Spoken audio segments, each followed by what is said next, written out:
So we all know that the ZWO ASI178MC was a great camera for both planetary and deep sky astrophotography.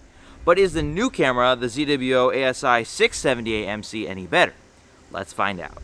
First of all, let's talk about the spec comparison. The ZWO ASI178MC had a 2.4 pixel size of microns, and the ZWO ASI678MC has a 2 micron pixel size. This means you can zoom in on those planets more and those faint deep sky objects more, like the Whirlpool Galaxy. You can actually get a much bigger zoom, especially with small scopes. For example, I have a 5-inch scope that I could use with this camera, and I would get a much better zoom versus the old previous model, the 178. So this means also, since you're getting those smaller pixels, you're going to get a lot more resolution because the sensor size is basically the same.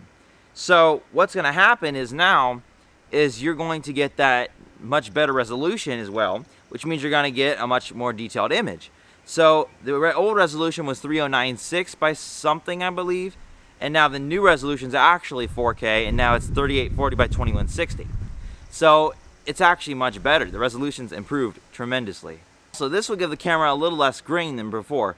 As I said in my previous review, there was a lot of grain in the images I was taking, so this will really help with that.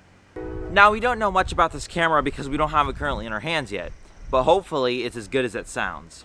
And that was just a preview of the ZWO ASI678MC. And the ZWO ASI678MM is also ought to come out soon, the monochrome version, but we don't know when they're releasing it yet. Now, there's probably going to be discounts on the ZWO ASI178MC. I already see some discounts on it. I just looked on their website.